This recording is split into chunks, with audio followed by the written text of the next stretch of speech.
Барлықтарыңызға сәлем, каналыма қош келдіңіздер. Қазақша контенттің дамуына үлес қосып, менің каналымдағы видеоларды жіберіп алмаңыздар. Бүгін оразаның 23-ші күні, ұстаған оразамыз қабыл болсын. Ауызашардың бүгінгі менюінде бешбармақ, яғни ет тағамын дайындайтын боламын. Кастрюлемізге салқын су құйып, етті жуып саламыз. Етіміз енді қайнап көтерілген кезде бетіне шыққан көбікті сүзіп алып тастаймыз. Еттің қамырын дайындап қоямыз. Ол үшін салқын суға тұз қосып, бір жұмыртқа және ұнды қоса отырып, бір үлкен домалақ нан илейміз. Қамырымызды қаттылау қылып илеп, 40 минутқа бетін жауып қоямыз. Және әр 10-15 минут сайын қамырды алып илеп қоямыз. Міне осындай ешқандай түйіршіксіз әбден біркелкі болып иленді. Етіміздің бетіне шыққан көбігін тазалап сүзіп отырамыз.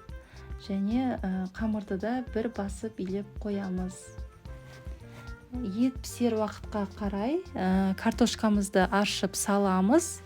Және тұздықты да жасауды ұмытпаймыз. Пиязды өте жіңішке етіп турап, үстіне қара бұрыш сеуіп, майлы сорпасын құямыз. Пиязды қайнатпаймыз, сәл ғана баяу отта бұқтырып аламыз.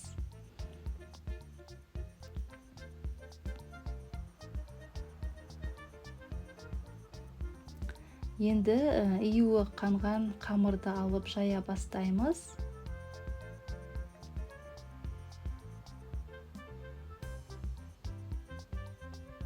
Әр шетінен баса отырып, домалақ етіп жайып аламыз.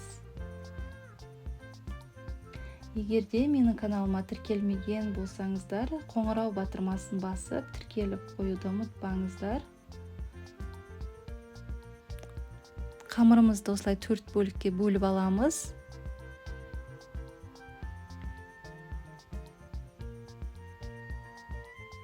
Піскен ет пен картопты сүзіп алып, қатты қайнап тұрған сорпаға жайылған нанды салып, 5-6 минуттай қайнатып пісіріп аламыз.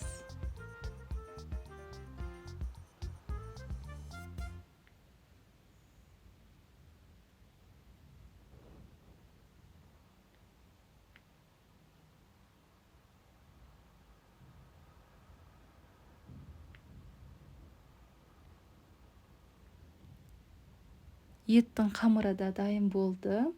Сорпасынан сүзіп, табаққа салып аламыз.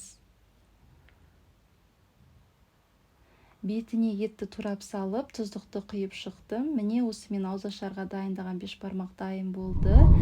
Видео ұнап жатса, лайк басып, пікір қалдыруды ұмытпаңыздар.